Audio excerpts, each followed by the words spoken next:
Sir, విభజన హామీలు almost 90% వరకు కేంద్ర ప్రభుత్వము తీర్చేసింది. ఇంకా ఉన్న 10-15% ఇరు రాష్ట్రాలు కూర్చొని మాట్లాడుకోవాలని చెప్పి రీసెంట్ గా కూడా లాస్ట్ ఒక 8-9 డేస్ బ్యాక్ కూడా కేంద్ర ప్రభుత్వం మినిస్టర్ ఆఫ్ హోమ్ అఫైర్స్ లో అధికారుల్ని ఇరు రాష్ట్ర ప్రభుత్వాల అధికారులను కూర్చోబెట్టి మాట్లాడడం కూడా జరిగింది. వాళ్ళు చిన్న ఉన్నాయి, వాళ్ళు అడ్జస్ట్ చేసుకుంటారు. అంచేత ప్రత్యేక హోదాని కానీ ఇంకోటి ఇప్పుడు మీకు ఓన్లీ కేంద్ర ప్రభుత్వం చేసే అభివృద్ధి కనబడుతుంది కానీ రాష్ట్రంలో రాష్ట్ర ప్రభుత్వాలు తెలుగుదేశం కానీ జగన్మోహన్ రెడ్డి గారి అభివృద్ధి ఏం లేదు. ఓన్లీ సంక్షేమ పథకాలు వాళ్ళు చేస్తున్నారు, అది కూడా కేంద్రం నిధులు ఇస్తే వాళ్ళు చేస్తున్నారు అంతే. సో అది ప్రజలకు అర్థమైంది. ఎందుకంటే నేషనల్ హైవే చూడండి, రాష్ట్ర రోడ్లు చూడండి, అది అదే చేస్తుంది. రాష్ట్రం అధోగతి పాలు, రాష్ట్ర ప్రభుత్వం పరిపాలన అధోగతి పాలు అనేది ప్రజలు అర్థమైంది. ఒక బంపింగ్ మెజారిటీ తోటి బీజేపీ ఆంధ్రప్రదేశ్ లో మంచి స్థానాలను గెలవబోతోంది. సో ఈసారి ఇప్పుడు పొత్తు అనేది జనసేన బీజేపీ ఇంక్లూడింగ్ టీడీపీ ఉంటుందా, లేకపోతే ఓన్లీ జనసేన బీజేపీయే ఉంటుందా?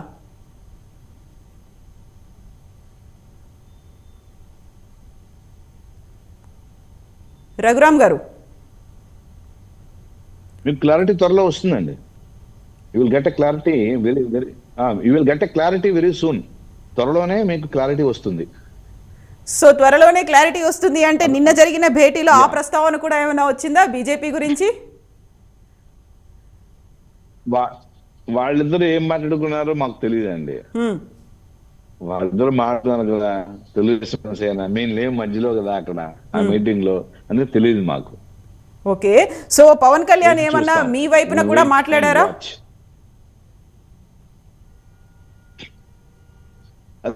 తెలీదండి ఏం మాట్లాడుకున్నారు అనేది, వాళ్ళిద్దరి మధ్య జరిగిన సంభాషణ కాబట్టి we will wait. Okay, so మీరు మాత్రం చాలా కాన్ఫిడెంట్ గా ఉన్నారు. సినిమా మీకు సినిమా పోస్టర్ చూసారండి. Okay, cinema poster teaser release చేస్తారండి. సినిమా స్టోరీ అంతా చెప్తారు. సో పోస్టర్ పలానా తారీఖున డేటు, సినిమా రిలీజు, ఇదిగో టీజర్, ఇదిగో పాట అనే చెప్తారు. అయితే ఇక్కడ రెండు అంశాలు రఘురామ్ గారు, అయ్యా పోస్టర్ లో అక్కడ ఎవరున్నారు, ప్రధాన పాత్రధారులు ఎవరు కీ రోల్ ప్లే చేయబోతున్నారు అనేది ఒక క్లారిటీ ఉంటుంది. సెకండ్ క్లారిటీ ఎప్పుడు రిలీజ్ అవుతుంది అనేది కూడా ఉంటుంది కదా.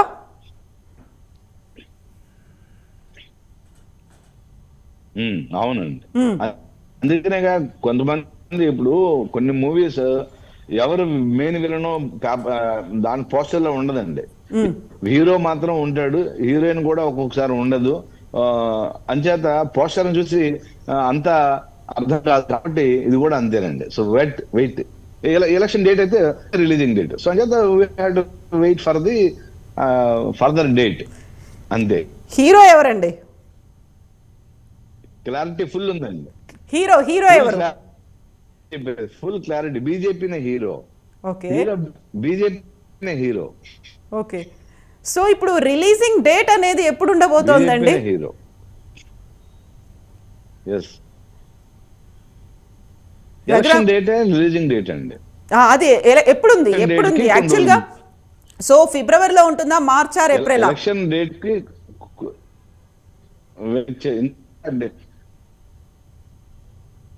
అది త్వరలో అన్నాను, అందుకనే త్వరలో రిలీజ్ అంటారు చూసారా.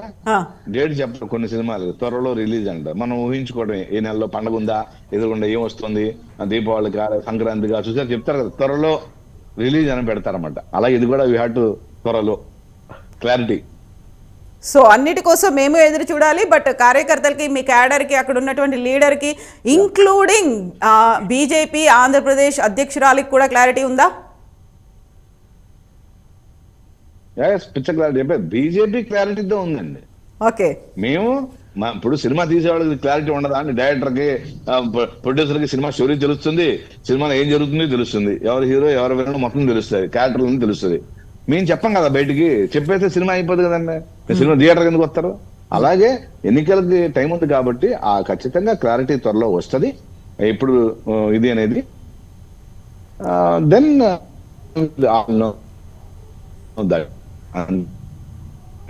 సో ఇప్పుడు సినిమా రిలీజ్ అయిన తర్వాత రెస్పాన్స్ మా క్యాడర్ కానీ సో రిలీజ్ అయిన తర్వాత రెస్పాన్స్ ఎలా ఉంటుంది అనుకుంటున్నారు? రిసీవింగ్ అనేది ప్రాపర్గా ఉంటుందా? ఎందుకంటే ఇన్ని సస్పెన్స్లు పెడుతున్నారు, ఎక్కడ క్లారిటీ అనేది లేకుండా వస్తుంది అంటే డెఫినెట్ గా బీజేపీ ఎక్కడైనా స్ట్రాటజీ చేస్తే సక్సెస్ అని అన్ని చోట్ల కూడా. ఈవెన్ తెలంగాణ కూడా బీజేపీ సక్సెస్ 20 చోట్ల 20 కాన్స్టిట్యున్సీస్ లో సెకండ్ ప్లేస్ లో వచ్చాం. అంటే ఎలా మట్టి కనిపించామని చూడండి. మేము గెలవకపోవచ్చు, 8 సీట్లే గెలవచ్చు, కానీ 20 చోట్ల సెకండ్ పొజిషన్స్ లో చాలా తక్కువ ఓట్లతో ఓడిపోయినవి. ఆ విధంగా బీజేపీ ఒక ప్రభావాన్ని, ఒక శక్తివంతమైన ప్రభావాన్ని చూపించింది తెలంగాణలో. అయితే రఘురామ్ గారు చూస్తారు అది కూడా. రఘురామ్ గారు తెలంగాణకి సంబంధించి 2014లో 5 సీట్లు వచ్చాయి, 2018లో బై ఎలక్షన్తో కలిపి 3 వచ్చాయి, ఈసారి 5+3 8 అయ్యాయి. బట్ 14లో 19లో ఆంధ్రప్రదేశ్లో ఇప్పటిదాకా బీజేపీకి రాలేదు, జనసేనకు కూడా రాలేదు, అక్కడ కాంగ్రెస్ కూడా ఇప్పటికీ ఖాతా తెరియలేదు. ఈ నేపథ్యంలోనే ఇప్పుడు 2024లో ఎన్నికల్లో ఎలా ఖాతా తెరుస్తారని మీరు అనుకుంటున్నారు?